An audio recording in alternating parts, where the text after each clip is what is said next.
오늘 드디어 예. 대작 오디세이를 다루는 날입니다. 오디세이. 와, 너무 궁금하네. 이거 언제 개봉하나 계속 다들 우리가. 기다렸고요. 예. 그리고 어제 저희가 또 오디세이 예습을 해가지고 더 궁금해졌습니다. 예. 오늘은 너무 중요한 날이기 때문에 우리 시네마지오 출연자분들이 또 준비를 철저히 하고 있겠죠. 그렇죠. 빠르게 만나러 가겠습니다. 크리스토퍼 놀란을 당대 최고의 영화 감독, 전 세계 최고의 영화 감독이라고 얘기하는데 이견을 제시할 사람들이 많지 않을 것 같아요. 와, 1등이야. 1등이라고 할 수 있고 적어도 제가 자주 하는 얘기인데 지금 당대의 영화 감독 중에 한 5명만 꼽아봐라. 그러면 놀란은 거의 대부분 들어갈 것이다. 이렇게 영화계의 말할 수 메시 있어요. 같은 존재네. 그렇죠. 슈퍼스타죠. 메시. 슈퍼스타. 메시로 간다. 네. 첫 번째로 거론되죠. 네, 첫 번째로 거론이 됩니다. 좋아, 그 메시. 정도의 영화 감독이고 사실은 이 감독이 크리스토퍼 놀란이 예전에 트로이 감독을 할 뻔했었어요. 그러니까 호메로스의 이야기를 이번에 처음 한 건 아니고 감독을 할 뻔했었는데 그때 감독이 교체가 되면서 배트맨 비긴즈로 가게 됐죠. 그렇기 때문에 20년의 서사가 또 담겨 있다라고도 말할 수 있는 상황입니다. 더 궁금해지네. 네, 그리고 두 번째로 이 작품을 찍는데 크리스토퍼 놀란은 놀란답게 찍었습니다. 크리스토퍼 놀란답다는 건 뭐냐? CG를 거의 쓰지 않는다. 첫 번째, CG를 매우 극혐하고 혐오합니다. 그래? 네, 물성이 있는 장면을 중시해요. 그래서 어지간하면 저건 CG겠지 하는 장면들도 크리스토퍼 놀란의 작품에서는 전부 다 실제인 경우가 많아요. 대박. 근데 이번 작품에서도 어쨌든 CG를 안 쓰려고 노력했다. 그리고 두 번째는 아이맥스 촬영을 했다는 거예요. 근데 이 작품은 매우 특별하게도 나는 이번에 처음 알았어요. 아이맥스 카메라가 다르다는 걸 처음 알았어요. 저도 이번에. 그러니까 좀 더 정확하게 말씀드리자면 이 아이맥스 카메라가 따로 있는데 필름 아이맥스를 얘기하는 거고요. 그 필름 아이맥스 카메라를 통해서 모든 장면을 찍은 작품은 영화 역사상 이번이 처음이다. 이렇게 그래? 말씀드릴 수 있어요. 이게 첫 작품이에요. 어마어마하게 커요. 그래서 이번에도 이게 소리도 엄청나게 크고 이 필름 들어가는 소리나 이런 소리가 게. 시끄럽고. 그래서 이게 사람끼리 가운데 이제 가까이 붙어서 붙는 씬들이 있잖아요. 여기서는 아이맥스 카메라로 찍는 게 솔직히 비효율적이에요. 아니 그게 네. 아니고 그렇다기보다는 아예 불가능하다고 보시면 돼요. 불가능하다고 봐야 그러니까 돼. 소리가 나오는 씬, 대사를 하는 씬은 아예 찍을 수가 없어요. 그 카메라로는. 뭐 왜냐면 아예 불가능까지는 아니죠. 이게 후시 녹음하면 되니까. 그러니까 후시로 하면 되는데 그러니까 안 찍죠 아이맥스로. 그러니까 아예 불가능이라는 건 성립하지 않지만 아니, 아예 굉장히 어렵다는 거죠. 그러니까 불필요한 싸움이야. 야, 아니. 가만 있어. 그게 뭐야, 니들이. 그러니까 대사 씬을 사람답지 않네. 그러니까 동시 녹음이 불가능하다고요. 알았어. 이거를 이해를 못 하셔서 그런 거고. 근데 나는 아이맥스 카메라 존재를 처음 알았다고. 그러니까 아이맥스 카메라가 따로 있어요. 이게 70mm 카메라를 말하는 건데 네. 이번에 새로운 카메라를 만들어서 모든 장면을 아이맥스로 찍은 첫 번째 영화다. 모든 장면을. 그러면 모든 이 장면. 카메라를 썼을 때 기대할 수 있는 효과는 뭐예요? 한 두 가지, 세 가지 정도 말씀드릴 뭐야? 수 있는데 첫 번째는 일단 아이맥스는 아이맥스의 비율이 있어요. 아이맥스 1.43대 1이라고 하는 아이맥스 코퍼레이션이 가지고 있는 독자적인 규격입니다.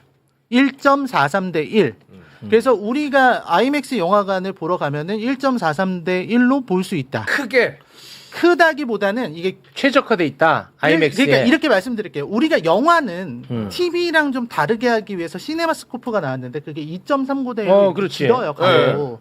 그런 거 우리는 와이드한 화면이라고 생각하잖아요. 근데 그 아이맥스는 어떻게 한 거냐면 그걸 이렇게 돌린 거예요.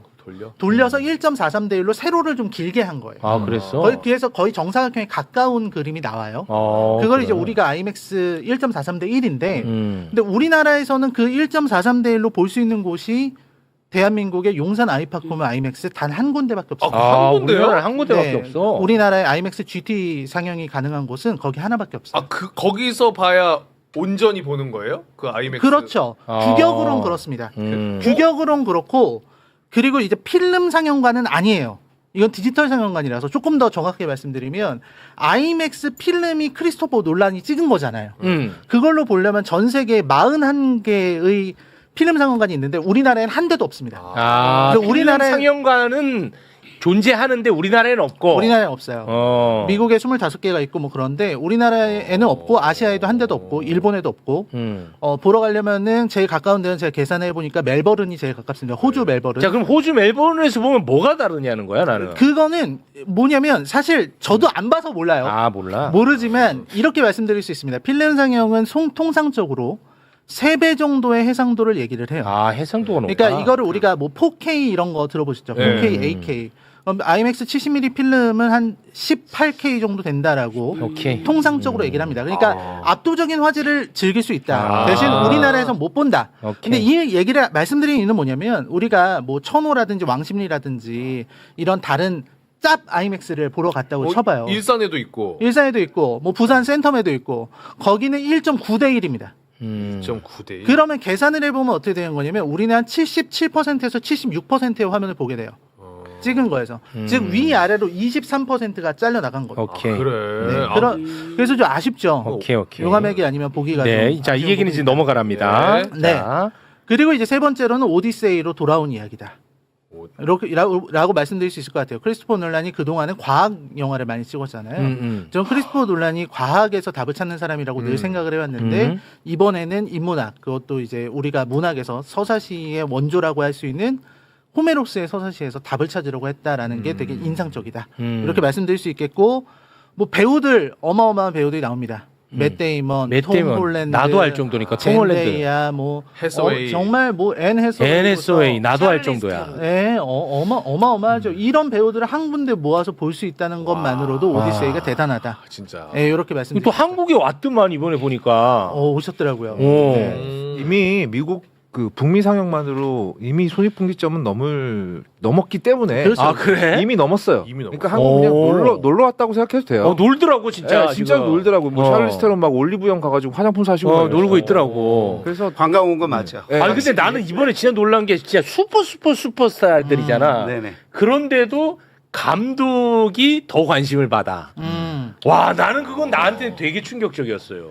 크리스토퍼 놀란이니까. 그리고 네. 우리나라에서 크리스토퍼 놀란에 대한 기대감과 크리스토퍼 놀란에 대한 사랑이 굉장히 깊다고 생각해요. 한국 영화 한국이. 팬들이. 왜냐면 우리나라에서 사실 인터스텔라 같은 영화는 SF 영화고 그리고 우주 영화인데 그 작품을 1,000만 명이 넘게 봤습니다. 와. 그런 것만 봐도 크리스토퍼 놀란을 사람들이 엄청 좋아한다고 알죠. 알겠습니다. 자, 이제 내용으로 좀 들어가 달라고 합니다. 내용은 여러분들이 다 아시는 오디세이야. 왜냐면 어제 다 들으셨잖아요. 맞아요. 미리 공부를 다 하셨기 때문에 너무 좋아 기분. 그 오디세이아의 이야기예요. 그래서 그거 이게- 번역하신 분이 이걸 어떻게 구현했는지 너무 궁금하대. 그러니까 차라리 그거를 우리가 얘기하는 게 좋을 것 같아요. 내용은 다 이제 다 아시죠?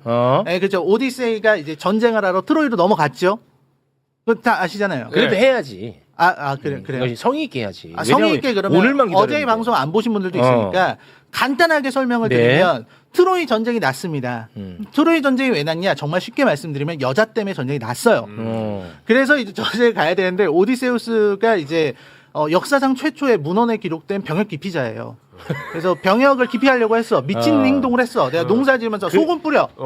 그래가지고 미친 짓 하다가 걸려서 그리스의 간 거예요. 유승준이야. 유승준이야. 친구 MC문 같은 친구 있어. 아킬레우스라고. 걔는 여장했어. 여장해가지고 여자 행세하면서 안 가려고 하다가 갔어. 예. 그래서 전쟁이 났는데 그게 10년을 끌어요. 전쟁이 10년을 간 거예요. 그래서 여기서 좀 달라집니다. 일리아스의 내용이 없죠. 오디세이아에서 어떤 내용이 나오냐면 오디세우스가 트로이 목마라고 하는 작전을 펼쳐서 트로이를 멸망시켰죠. 그리고 나서 이제 전쟁은 끝났어. 트로이는 끝장났어요. 이제 돌아오잖아요. 근데 오디세우스는 이타카의 왕이잖아요. 그러니까 트로이에서 이타카까지 오면 됩니다. 그 오는 길이가 지금의 이타카 섬을 생각하면 옛날 배로 오더라도 며칠 안 걸리는 거래요. 직선상으로. 되게 가까워요. 이타카 섬이 되게 작은 섬이에요. 강남구에 한 2.5배 정도 되는, 지금 인구는 한 3,000명 정도 되는 섬인데 가까워요. 그거를 10년을 돌아서 오는 거예요. 오는데 10년. 전쟁의 10년, 오는데 10년. 그 10년 동안에 온갖 고생을 하면서 돌아오는 이야기. 이게 바로 오디세이입니다. 에? 거기 이야기만 있어? 네. 네. 그거예요. 아니 거기에는 어디요? 어디요? 그 이타카에서의 당연히 나오죠. 그 나오지? 역시 마지막- 배우신 아, 분이라. 깜짝 놀랐네. 텔레마코스 얘기, 나는 그게 페넬로퍼 얘기. 나오죠. 그래. 그 오디세이아 전라백은 이야기랑 멋있죠? 똑같이 나와요. 아, 똑같이 나오지? 압도적이죠. 네네. 깜짝 놀랐네. 대신 세세한 부분들이 많이 다릅니다. 세세한 부분들. 아, 그걸 좀 각색을 한 거예요? 각색이 많이 들어갔어요. 아. 이게 간단하게만 말씀드리면 제가 말을 너무 길게 하는 것을 이것만 하겠습니다. 예를 들어서 오디세우스가 오디세이아에서는 꾀돌이 지략가예요. 근데 그 면모를 바꿨어요. 여기에서는 죄를 가지고 있고 부끄러움을 갖고 있는 인물로 바꿨어요. 그래서 대표적으로 폴리페모스 만난 얘기 아실 겁니다. 외눈박이 거인이요. 외눈박이. 그 거인을 만났을 때 막 와인 먹여서 속이고 너 이름이 뭐야? 나 이름 아무것도 아니야. 아무도 아니야. 이렇게 해가지고 넘겼다는 거 들으셨잖아요. 노바디. 그런 내용이 다 없습니다. 이유가 뭐냐면 물론 외계인은 나오지 그 거인은 나오지만 자기 이름을 속이는 내용이 안 나와요. 그게 크리스토퍼 놀란 말로는 이걸 영어로 노바디로 하니까 맛이 안 산다 이거예요. 그러니까 그런 내용들을 다 없애고 거인과 이 오디세우스와 사람들이 만났을 때 어떤 반응이 일어날까에 집중해서 놀란다운 방식으로 그렸어요. 이게 기가 막혀. 기가 막혀? 기가 막힙니다. 오. 저는 그거 보면서 진짜 정말 놀람. 깜짝 놀란 일이었어요. 네.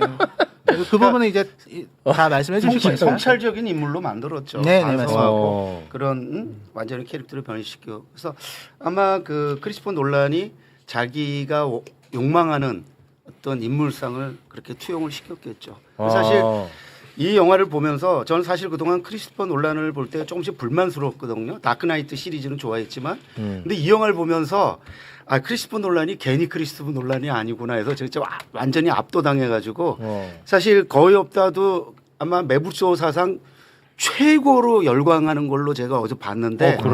저도 진짜 이걸 보면서 너무너무 놀래가지고 그냥 21세기가 아니라 영화 역사에 영화 역사의 최고예요? 역대급 영화를 만들어냈구나. 네? 목수박을 이겨?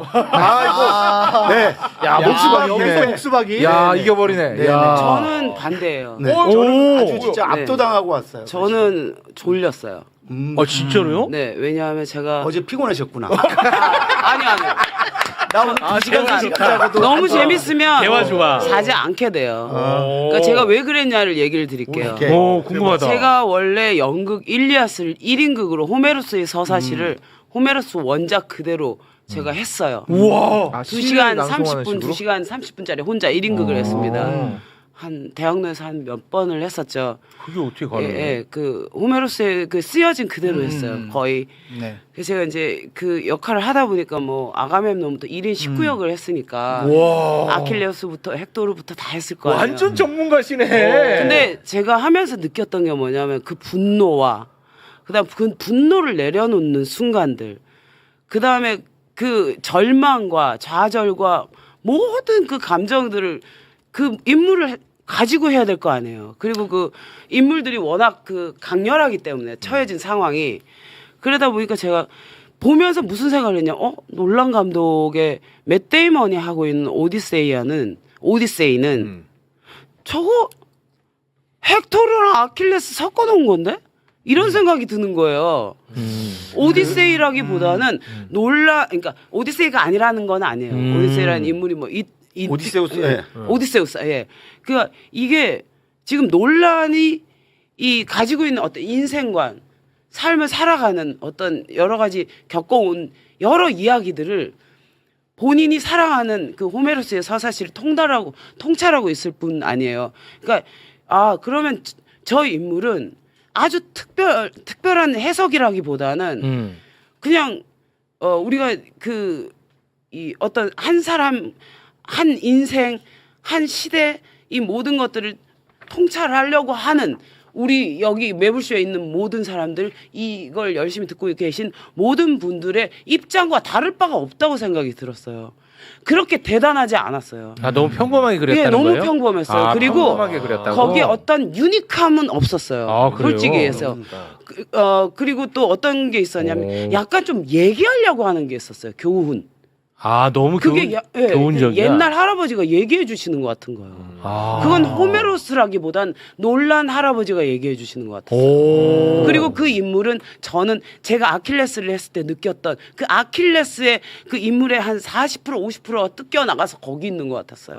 그러니까 이건 저의 입장이죠. 그래서 특별하지 않았어요. 거의 없다가 굉장히 불쾌하고 있는데 난 그게 재밌어. 아니요, 불쾌하지 않아요. 왜냐하면 이건 논란이 재해석한 오디세이예요. 네, 네. 오디세이를 가져다 그대로 만든 게 아닙니다. 아니다. 그러니까 오디세이의 감정선을 하나하나 다 연구하신 분이 보기에는 뭐 그럴 수 있을 것 그건 같아. 내가 알던 오디세이 얘기가 아닌데? 아니요. 그건 아니고 오디세이, 지금 일리아드. 일리아스를 중심으로 예. 맞아요. 하다 보니까 네. 예를 들면 일리아스는 이제 파리스 뭐 헥토르 뭐 다 나오잖아요. 네, 그러니까 다 나오죠. 그 중에 한 명이 오디세우스잖아요.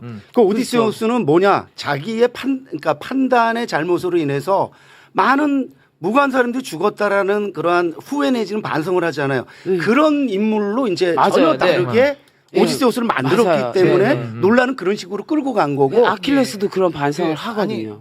제 의견은 재밌네. 뭐냐면 그 약간 요거는 우리가 공통적인 텍스트가 호메로스잖아요. 맞아요. 호메로스로 말씀을 드리면 일리아드는 처음에 시작할 때 단어가 뭐가 중점이 되냐면 분노예요. 그렇죠. 맞아요. 일리아스는 분노로 시작하는 작품입니다. 그러면 이 오디세이아는 뭐로 시작하냐? 사나이로 시작해요. 한 사람이요. 사람 한 그러니까 사람. 네. 일리아스랑 오디세이는 똑같은 호메로스의 이야기고 오디세이아가 그 뒤의 이야기지만 오디세이아는 호메로스가 쓸 때도 사람에 더 집중했던 이야기예요.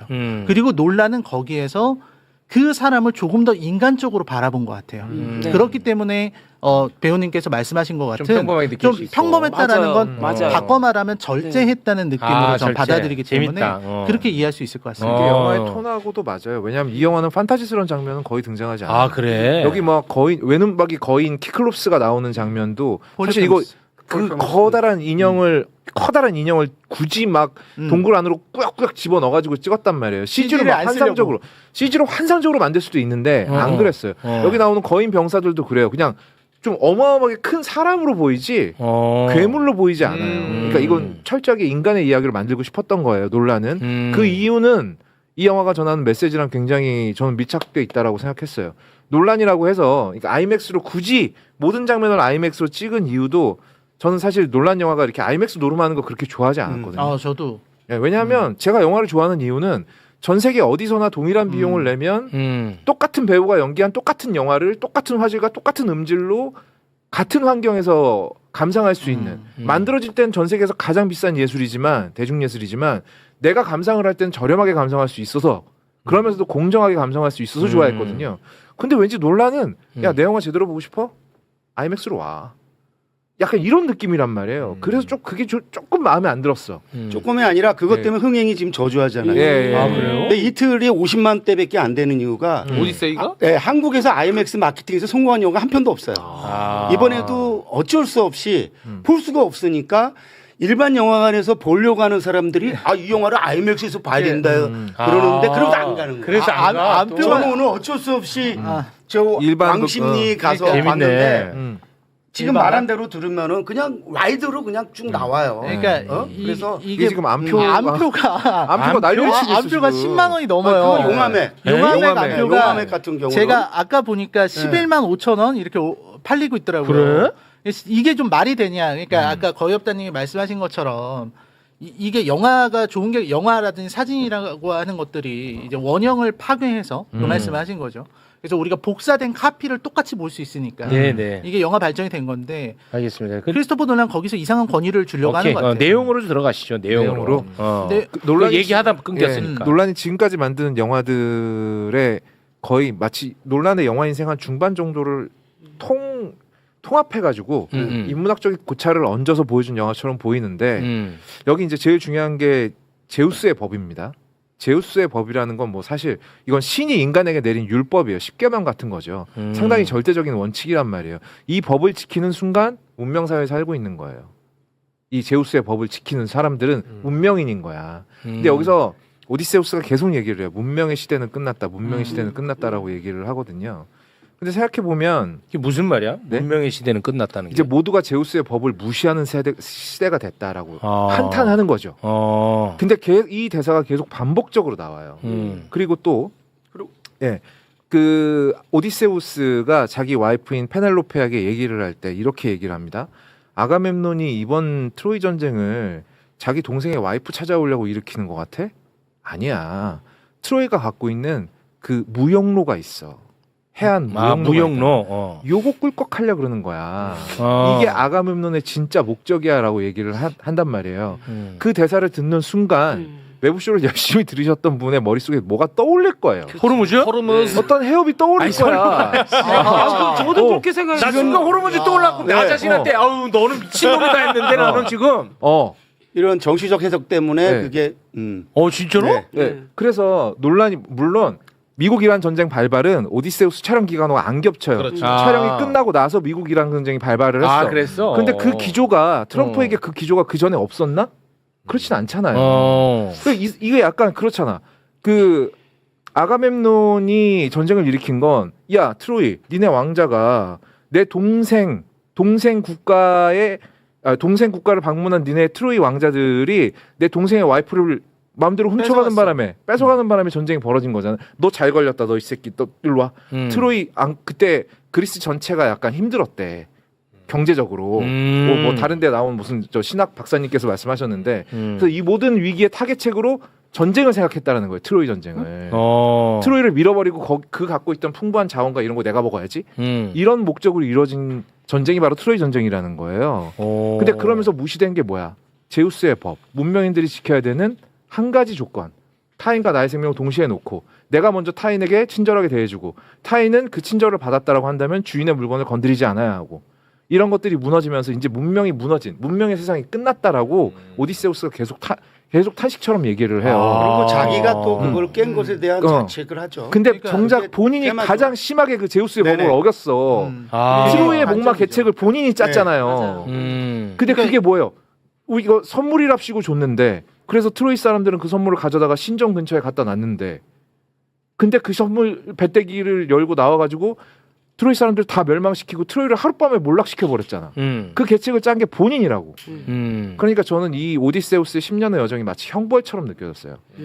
영웅의 모험이 아니라 받고 있는 형벌처럼 느껴졌다고. 그럴 수도 있겠네. 저는 그렇게 본 거예요. 그러니까 이 작품이 말씀하신 것처럼 인간이 가지고 있는 제가 아까 말씀드렸던 게 이제 논란이 그전에는 과학에서 답을 찾으려고 했다. 오펜하이머라든지 이런 걸 보면 인간에 대해서 결국 인간이란 무엇인가에 대한 질문을 계속해서 논란은 던지고 있었다고 생각해요. 물론 그 시간에 대한 얘기도 있고 여러 가지가 있지만 그 인간에 대한 답을 이번에는 호메로스에서 찾은 거라고요. 그렇지. 그리고 그 호메로스에서 찾았을 때 그 내용이 어떤 거냐. 아까 말씀하신 것처럼 문명의 시대가 끝났다. 그럼 문명의 시대가 끝나면 뭐가 오나요? 야만의 시대가 오는 거거든요. 그 야만의 시대를 경고하는 이야기가 오디세이다라고 본 거예요. 그래서 그 오디세우스로 하여금 죄책감을 느끼게 만들었어요.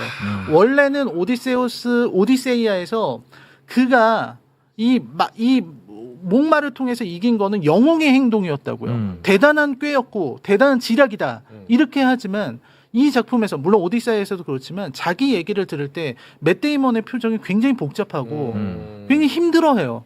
왜냐면 나는 그거 자체가 말씀하신 대로 문명을 파괴하고 약속을 지키지 않고 야만의 시대를 도래하게 하는데 나는 일조를 했거든요. 그래서 그런 부분에 대한 어떤 회한이 잘 드러나고 결국 인간이란 게 뭐냐. 세이렌 부분이 저는 처음 봤을 때 정말 마음에 안 들었어요. 왜냐면 너무 짧아 그러고. 짧고 연출이 좋지 않다라고 생각을 했어요. 왜 이렇게 했을까? 더 잘할 수 있었는데. 너무 근데 돌이켜 보니까 논란이 보여주고 싶었던 그게 아니었던 거야. 세이렌의 음악이나 그걸 돌파하는 오디세우스의 지혜 이게 아니고 얘를 영웅으로 그리고 싶지 그걸 않았던 통해서 오디세우스가 겪게 되는 후환과 회환. 인간의 욕망이라는 게 얼마나 잔인하기만 하고 허망한 것인가. 인간의 유한성이라는 건 얼마나 무의미한가. 이거를 표현하기 위해서 논란이 그렇게 연출을 했다고 생각하니까 이 작품을 좀 보면서 좀 여운이 많이 남았어요. 끝나고 나서 저는 못 움직이겠더라고요. 그 자리에 붙박혀가지고. 그런 면에서 오디세우스는 논란의 전작 오펜하이머의 주인공하고 굉장히 흡사해요. 네. 오펜하이머는 내가 원자폭탄을 만드는 데 성공하고 나면 인간의 역사는 이제 돌이킬 수 없는 곳으로 가게 된다. 모두가 원자폭탄을 가지게 될 테니까 그걸 알면서도 전쟁을 끝내기 위해서 원자폭탄을 만들었어요. 누구보다 앞장서서 열심히. 그리고 심지어는 그걸 떨어뜨리는 것까지 본인이 직접 지휘를 했죠. 전쟁을 끝내기 위해서라는 외피를 쓰고. 근데 여기 오디세우스도 똑같아요. 트로이 전쟁이 10년을 가고 있어요. 전쟁이 끝나야 내가 집에 갈 거 아니에요. 그리고 전쟁이 끝나야 내 전우들도 다 집에 보낼 거 아니야. 근데 전쟁이 안 끝나. 그러니까 어쩔 수 없다. 전쟁을 끝내기 위해서라는 대의 명분을 가지고 누구보다 비겁한 짓을 했어요. 그리고 그걸 자기 인생에서 속죄하는 거예요. 그러니까 대가를 치르는 거죠. 그러니까 그 오펜하이머는 말씀하신 대로 프로메테우스가 불을 훔친 그 대가를 치렀다고 한다면 이 오디세우스는 자기가 문명을 파괴한 그런 대가를 치르는 거고, 저는 이 논란이 한 얘기 중에 그게 제일 인상적이었어요. 자기가 그동안에 이번에 오디세이아를 각색을 하다 보니까 자기가 그동안 만든 영화의 모든 주제, 모든 이야기가 이 오디세이아에 담겨 있었다라는 얘기를 해요. 그러니까 그 무슨 얘기냐면, 좀 빠르게 말씀드리면, 첫 번째 메멘토라는 영화가 있었어요. 메멘토는 어떤 얘기냐면, 시간을 기억하지 못하는, 기억이 사라져가는 가운데서 자기가 누구인지를 증명하는 남자의 이야기. 그 다음에 이제 인셉션은 꿈과 현실이 구분되지 않는 가운데 가족에게 돌아가려고 하는 남자의 이야기.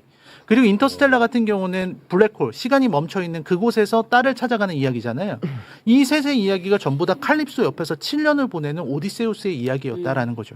그리고 덩케르크는 어떤 작품이냐, 하물며 바다 건너의 고향으로 돌아가는 집으로 이야기. 돌아가는 얘기죠. 그러니까 자기가 하려고 했던 그 모든 이야기가 바로 이 오디세이에 담겨 있었다. 그러니까 이게 나중에 사후적으로 발견한 거야? 네, 그렇게 발견을 했대요. 아, 나중에 그렇게 발견했대? 그러니까 논란이 생각할 때도 그게 신기했던 거고, 그래? 이게 바로 고전이 가지고 있는 힘이다 오, 라고 그래. 느끼게 된다는 그렇게 얘기를 거죠. 했어요, 이번에? 네, 그렇습니다. 아, 그거는 재밌네. 굳이 그렇게 말 안 해도 아, 그럴 그래요? 수밖에 없고, 바로 이 영화를 볼 때 그렇게 종합적으로 보면 최고작이 되는 거고, 그렇지 않고 떼어내서 보면은 아까 말씀하신 처럼 심심할 수 있어요. 근데 제가 이거를 보면서 아까 말한 것처럼 크리스토퍼 놀란이 의도하지 않았는데 자기 인생 역대 최고의 영화를 결국엔 종합 버전 같은 영화를 만들어낸 거고, 이 호흡들이 기가 막히고, 그다음에 이미지들도 사실은 그 외눈박이 그 거인 나왔을 때, 폴리페무스 나왔을 때 저는 그 이미지에 압도당해가지고,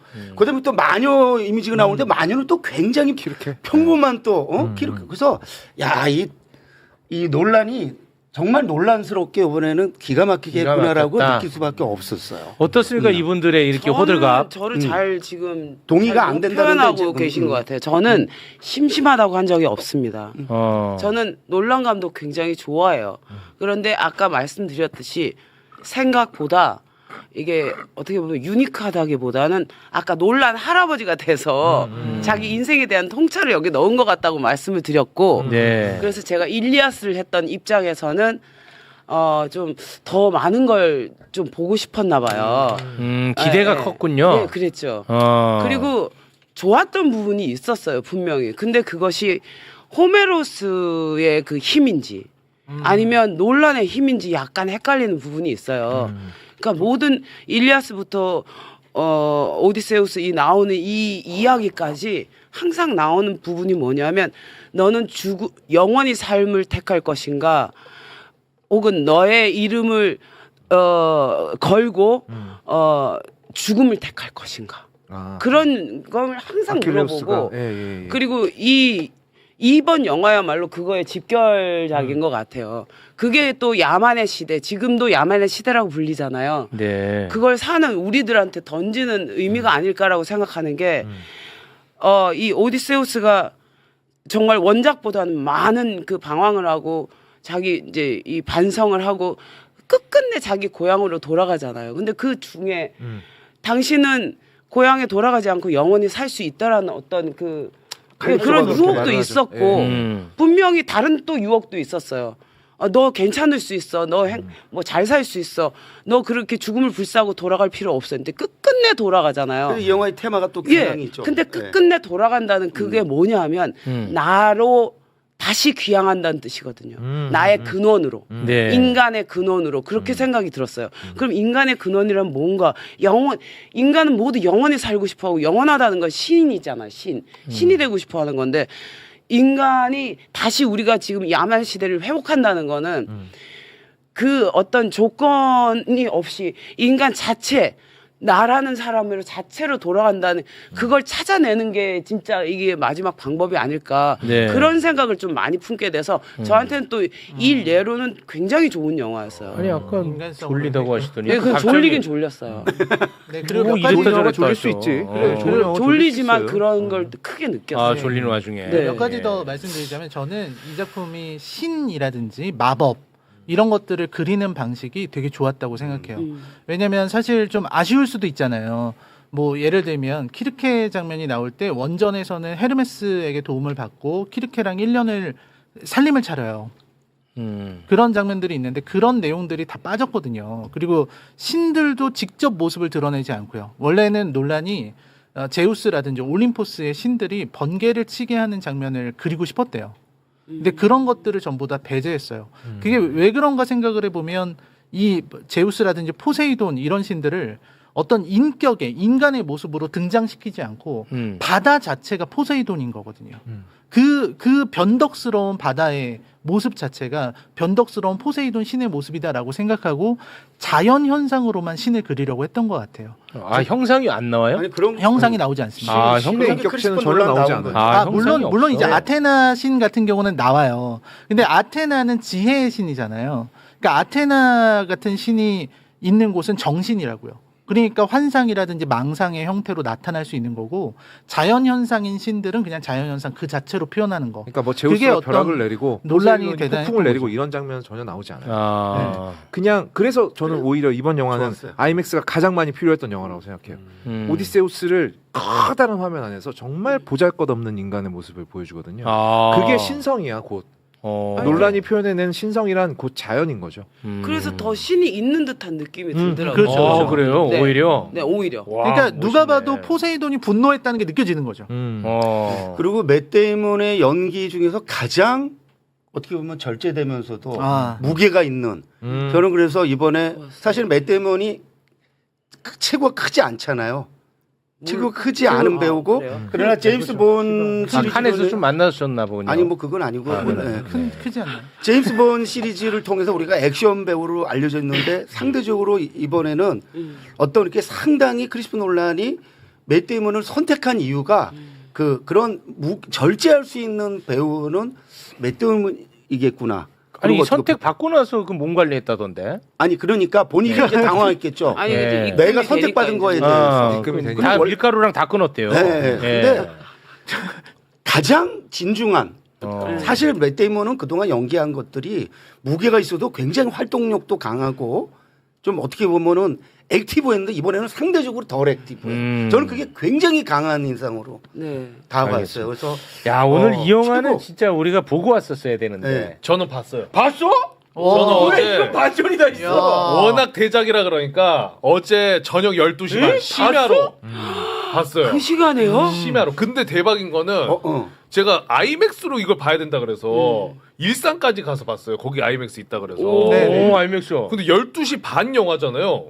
다 차 있어요. 다 차 그 있어요. 시간에도. 와. 일반과는 평일 비어 있어요. 밤인데. 평일 일반과는 밤에. 비어 있고. 와. 근데 자리가 없어서 결론으로 따지면 이제 맨 끝에서 봤거든요. 근데 보고 나서 들었던 생각은 뭐냐? 이거 다음에 센터의 자리 다시 예매해서 다시 보고 싶다. 진짜. 그러니까 저는 지금 이렇게 얘기해 주신 거는 뭐 이 작품의 원작의 내용, 스토리 다 알고 계시니까 뭐가 달랐고 이런 거 얘기하신 거잖아요. 근데 저는 어제 매블쇼에 다뤘잖아요. 네네네. 그 보고 일부러 안 봤어. 뭘? 그 방송을. 아 매불쇼를. 매불쇼 방송. 아예 정보값이 없는 상태에서 한번 제일 보고 재밌게 봤겠죠. 근데 더 재밌어? 너무 재밌는 거야. 제일 재밌게 봤어. 재밌어? 그러니까 그렇죠. 보는 내내 와 이거 저건 뭐야? 하면서 끝난 거야. 막 소리 막 얘가 대중이야. 음향 꽝. 와 이거 뭐야? 그냥 화질 뭐 음악이 그러니까 특히 끝내줍니다. 아, 윌리 얘가 모란스온의 대중이라고. 음악이 정말 예술이에요. 그 두 가지 정도가 있는 것 같아요. 그러니까 크리스토퍼 놀란이 영화를 대하는 태도가 아까 거엽다님도 아이맥스 좀 너무하다. 너무 고집스러운 부분이 있죠. 이번에도 맷 데이먼의 수염도 이제 직접 기른 수염이라고 하고 아, 그래요? 붙이면 더 좋은 표현을 할 수도 있겠죠. 근데 그런 걸 원치 않는 그런 논란만의 그런 게 있어요. 배도 실제로 띄워야 되고. 아, 근데 뭐 고집이 있네. 이 사람의 고집이 전 너무 멋지다고 생각한 게 뭐 음악 부분은 말씀해 주시겠지만 오케스트라를 전혀 쓰지 않은 것들. 그리고 되게 멋진 게 이게 엔딩 크레딧이 올라갈 때 엔딩 크레딧이 올라가면 1번으로 누가 나와야 됩니까? 맷 데이먼이 나와야 되잖아요. 근데 이 작품은 트래비스 스콧이라는 래퍼가 먼저 나와요. 그래서 왜 그런가를 살펴보니까 이거는 순서가 그 중요도로 순서를 매긴 게 아니라 이 작품에 등장한 순서대로 이 엔딩 크레딧을 했대요. 그러니까 이야기꾼으로 나오거든요. 음유시인으로 나와요. 그 스콧이라는 래퍼를 데려다가 래퍼가. 음유시인 그러니까 역할을 이 작품 자체가 그렇죠. 오디세이아가 제일 안 음유시인이잖아요. 짜증나. 그러니까 이야기꾼에 대한 영화. 저 잡담하시면 안 돼요. 네, 지금 얘기하고 있는데. 네. 이런 거 되게 기분 나빠가지고. 그러니까 이게 이야기꾼에 대한 영화라는 걸 분명하게 보여주는 장면인 것 같아서 전 논란의 어떤 영화를 만드는 태도에 되게 감동했습니다. 제가 진짜 그 시대의 인물이 아니라 음. 우리 관객한테 뭔가 이야기를 해주는 캐릭터라는 거예요? 네, 물론 그 시대에도 그게 다 있긴 한데, 근데 이제 음유시인을 가장 위에 놨다라고 하는 게 되게 인상적이었다. 이 이런 영화를 얘기죠. 재미있게 보시기 위해서 많은 공부를 하고 가고 싶진 않잖아요, 솔직히. 귀찮죠. 귀찮잖아요. 저나 이제 뭐 다른 사람들 뭐 이제 특히나 우리 뭐야 MC 최욱 같은 경우에는 저 그래도 넷플릭스까지 기다려야죠. 이게 남들 아는 만큼은 알아야 이걸 털 테니까. 그러면 어떻게 전문가라도 불러다가 얘기를 듣고 다른 사람들은 또 그 얘기를 들은 다음에 영화를 보러 가고 그래야 되잖아요. 가장 좋은 방법은 2004년에 원래는 크리스토퍼 놀란이 만들려고 했던 영화 볼프강 페터슨 감독이 만든 트로이라는 영화가 있어요. 이 트로이라는 영화가 트로이 전쟁 시작부터 끝까지를 다루고 있어. 전쟁 관련해서. 네. 근데 다만 다른 건 이제 트로이 전쟁은 원작에서는 10년 걸린 전쟁이지만 이 영화도 10년 걸렸다고 할 수는 없잖아요. 그래서 이 영화는 트로이 전쟁을 짧게 보여주는 영화예요. 이걸 보신 다음에 크리스토퍼 놀란의 오디세이를 보시면 얘기가 딱 이어져. 트로이를 보고? 네, 트로이 딱 보면 거기서 이제 트로이 전쟁이 끝났거든요. 거기서 아킬레우스 죽고 그리고 이제 여기서는 오디세우스를 쇼빈이라는 배우가 연기를 하는데 이 쇼빈이 지략가로 나오거든요. 쇼빈이 또 맷 데이먼하고 그렇게 많이 안 다르게 생겼어. 그래. 그래서 쇼빈이 맷 데이먼이 돼서 집으로 돌아가는 얘기다. 이렇게 하면 대충 이어져요. 오케이. 네, 그러니까 너무 많은 공부를 하실 필요까지는 없고. 그리고 트로이 보고 간다. 그리고 저는 10만 원 얹어주고 아이맥스 보는 것보다 그냥 일반관 좋은 자리에서 보는 것도 나쁘지 않다고. 그래. 센터에서 봐야 돼. 네. 근데 제가 제일 아침에 봤는데 아무도 없었어요. 그래요? 저 혼자 봤어요. 아이맥스. 저랑 몇 명은 있었는데 일반 상영관은 그래요. 없어요. 아이맥스. 그래서 아이맥스 마케팅이 이게 패착이에요. 오히려 패착이네. 네. 그리고 우리나라에서는 아까 말씀드린 것처럼 용화맥 말고는 큰 의미는 없기 때문에 네. 일반관이랑 크게 차이는 안 나요. 그렇죠. 일반관이 보셔도 돼요. 근데 뭐 다른 건 저는 모르겠고 너가 이렇게 재밌게 본 거면 이건 대박인 거야. 그 기승전결이 스토리가 그러니까 저는 아예 이 정보값이 없잖아요. 역사적 뭐 책 읽고 이게 없는데 그냥 딱 단순히 저 전쟁 진짜 힘들겠다. 집에 언제 가냐. 집에 가는구나. 야 저런 고생을 하네. 집에 갈 수 있나 저거. 저 와이프 어떡할 거야. 마지막에 근데 마무리까지가 다 깔끔해. 찝찝한 게 아니라 좋다. 아이고 다행이다 하면서 정말 딱 깔끔하게 끝나죠. 너무 좋아. 놀란 영화 치고는 편집도 굉장히 빠르고요.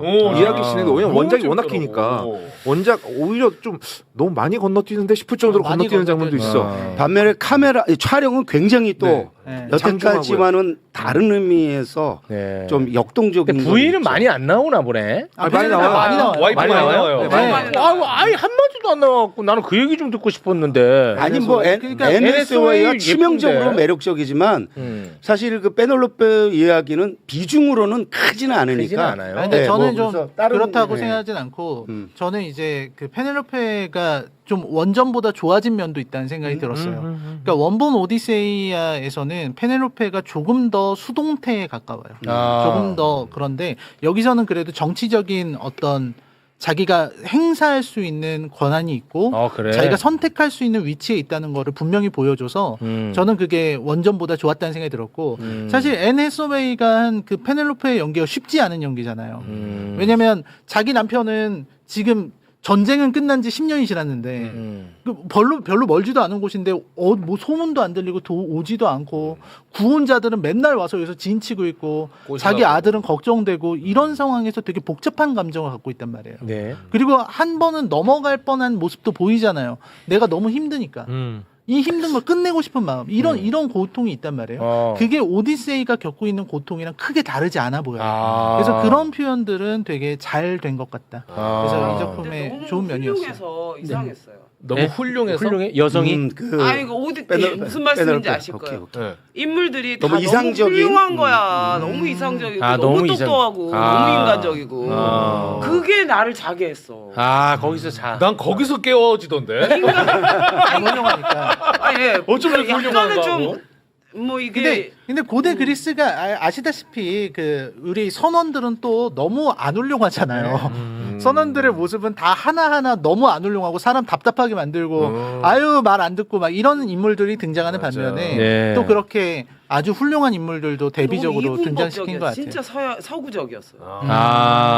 너무 전형적인가 영화. 보네. 근데 그 끝에 끝에. 끝에 결말이 결말. 결말 어땠어요? 너무 시원하고. 내용이 뭐죠? 끝에 얘기해. 제일 끝에 뭐야? 얘기해도 되는 스포일 거야? 되나요? 이거는 얘기 안 하는 게 좋을 것 하지 같거든요. 말래. 아니, 맞아요. 자, 먼저 떠나잖아요. 지금 너 죽일라. 떠나잖아요. 자. 나는 그거 진짜 동양적이었어요. 끝에가. 그 섬으로 가잖아요. 내 동료들을 풀어주기 위해서. 그래서 이 영화를 그게 진짜 보면서 시원했어. 이 영화를 눈치 좀 챙기라는 분위기인데요. 분위기가.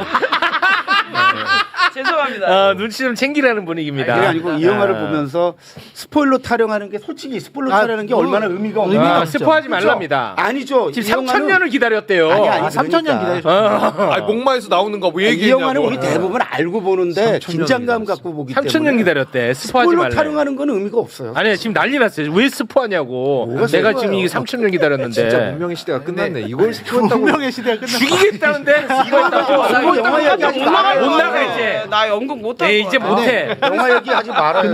다들 빈정상했어. 아니 이거는 뭐 곰과 스포. 호랑이가 마늘 먹고 사람 했다 그러고 스포하지 말라고. 왜 하지 말래. 스포했어? 이게 뭐야 이게 안 돼, 지금 안 돼. 이게. 그만. 공조 고족은 실제 있었습니다. 조용.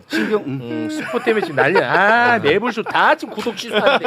하나 더 얘기해도 아니 되나요? 아니. 왜 얘기했어 스포에. 논란의 위대함을 전 또 그러니까 스포한 적 논란 감독의 연출이 전 너무 좋았던 게 최고였구나. 그러니까 뭐가 좋았냐면 이제 우리가 막 기대하는 장면도 있잖아요. 제가 제일 좋아하는 장면은 원래 원작에선 세이렌 장면이고 두 번째가 세이렌이 그 노래야? 네. 네. 어. 그 스타벅스 컵에 그려져 네. 있는. 아. 두 번째가 이제 아르고스라고 늙은 개 이야기예요.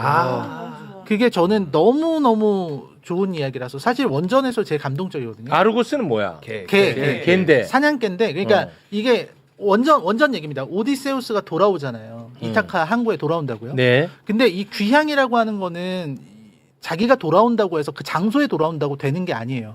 누군가가 날 알아봤을 때, 그렇지. 고향이 날 알아봤을 때 귀향이 이루어지는데 제일 처음 알아보는 게 뭐냐면 모습이 달라요. 변장을 하고 간 거나 마찬가지거든요. 근데 개는 날 알아봐. 오, 걔가 내가 알아봐. 키우던 늙은 개는 날 알아봐요. 음. 그리고 원전 그대로라면 그 개가 오디세우스를 보고서 알아보고 꼬리를 한번 흔들고 죽어요. 왜? 걔가 20년을 버텼어. 나이가 많아서. 그 걔가 한번 보려고. 20년을 있다가 어. 왔는데 모습이 다른데도 자기 주인을 걔가 제일 먼저 알아본 거야. 아, 그래서 그래. 그 장면이 얼마나 감동적으로 나올까. 그게 하고 나와? 봤는데, 당연히 나오죠. 나오죠. 나오는데 아주 와 결정적으로 저는 진짜 이게 어지간한 영화. 우리 작가는 거기서 눈물 흘렸답니다. 거기서 막 분위기 깔고 음악 깔고 막 맷 데이먼의 이런 안 표정 그래. 이런 거 표현하고 했을 탁탁 텐데 넘어가지. 예. 그게 아니고 정말 담백하게 담백해? 딱 절제하고 넘어가는데 어. 거기서 저는 와 진짜 놀란 감독은 정말 된 감독이다. 와. 이 사람이 참 왜? 된 감독이다. 왜? 연출이 너무 좋은 거야. 그러니까 쓱 지나가는데도 너무 담백하게 가슴을 울리는 거야. 여기서 그게. 만약에 그래? 대사 몇 개만 집어넣으면 순식간에 싸구려 되거든요. 싸구려가 그래? 되잖아요. 네가 날 기다려줄 거 이런 그거 대사 해줘야 들어가- 되는데. 거기 이제 순식간에 싸구려. 그리고 막 왜? 강아지 왜? 그 표정 막 안돼 안돼. 주인님 저는 이제 갑니다. 이런 표정. 소리까지. 그러니까. 이러면서. 그거 가져야 되는데. 그런 게 아. 들어갔어도 돼요. 그렇지, 그죠? 아니야. 너무해, 너네는 가만 보면. 너무 겉멋이야. 아유 동양 정서가 있지. 거기서 울고. 그거 가져야 되는데, 형은 이제 거기서. 개그도 마찬가지 아닙니까? 딱 웃길 때 딱 끊어줘야죠. 아니야. 한 번 웃겼을 때 끝까지 해내야 돼. 그런 기회 안 온다 싶게. 마지막까지 뽑아 먹어야 돼. 그러니까 형이 그런 인류가 건 있어요. 인류가- 아닙니다. 왜 그래? 우리 형 일루야. 그러니까 형이 인류인 거야라고 말하려고 그랬어요. 예. 무슨 얘기하려다 내가 까먹었지? 아무튼 우리 예. 그 작가는 거기서 펑펑 울었답니다. 아, 네. 예. 근데 이 작품 궁금하네. 너무 좋아요. 너무 좋아? 좋아요. 아 진짜 너무 좋아요. 진짜. 저 그러니까 사실 여기 예. 세 분은 네. 진짜 최고의 작품으로 인정하는 거죠? 압도라는 그 수사가 아주 적합하게 되는 100점 만점 100점입니다. 만점이야, 너는? 만점이에요. 어. 그러니까 논란이 지금까지 막 과학하고 막 만점이야. 과학 얘기 가져와서 막 시간선을 막 꼬고 테넷하고 막 그 무슨 야바위 하듯이 막 섞고 막 이랬잖아요. 처음부터 거꾸로 가는 거 찍은 사람이니까 메멘토서부터 그건 뭐 메멘토가 처음은 아니지만 근데 여기서는 그 고전이 갖고 있는 힘이 논란의 약점이 있어요. 이 사람은 인간 사이의 감정선을 잘 못 그려. 예? 다른 영화 이건 뭐 감상이 다 다를 수 있겠는데 제가 보기에는 인간과 인간 사이의 감정선이 좀 어색해 다른 영화들 보면. 그래. 가령 예를 들어서 인셉션에서 마리안 코티아라고 그 레오나르도 디카프리오가 얼마나 절절하게 사랑한 사이인지 난 잘 모르겠어. 근데 이런 것들이 좀 얘기가 너무 거대하니까 그 안에 인간의 이야기는 조금 사소하게 다루는 경향이 있는데 이 고전이 갖고 있는 힘이 이 논란의 약점을 완벽하게 채웠어. 이 영화에서 나는 감정선 이해가지 않는 사람이 단 한 명도 없었어. 감정선에서는 그래서 인터스텔라랑 가장 많이 닮았죠. 네. 네. 그래서 그런 게 있네요. 이런 부분이 너무 스무스하게 지나가고 되게 사소한 건데 논란 영화에서 누구를 칼로 푹 찔렀는데 피가 터져 나오는 장면을 나는 본 적이 없거든요. 조커가 사람들 막 입을 찢는데도 피가 안 나와. 근데 이번 영화에서 그게 다 나오더라고. 입을 찢는데 돼지 되던데. 아니, 무슨 차이야? 그러니까 이번 영화에서도 그런 그 노골적인 표현들 논란이 많이 절제했거든요. 그동안. 근데 이거는 이제 고대 그리스 얘기인데 칼싸움이 안 나올 수 없고 그러다 보니까 이런 것도 다른 영화들처럼 다소 평범하게 표현을 해줬는데 그것도 너무 좋았고 네. 그리고 왜 아이맥스를 썼어야 했는지도 완벽하게 납득이 갔고. 알겠습니다. 예. 조금 너무 길게 지금 이야기가 이어져가지고 5시간 넘었어. 네. 여기서 일단 빠르게 광고를 좀 보고 와야 될 것 네. 같아요. 오디세이 스포에 대해서 문제 제기를 하시는 분들이 굉장히 많은데 다시 한번 사과 말씀을 좀 드리겠습니다. 매불쇼와 함께하는 영화 오디세이 평론이 좋았다면 구독, 좋아요로 함께해 주세요.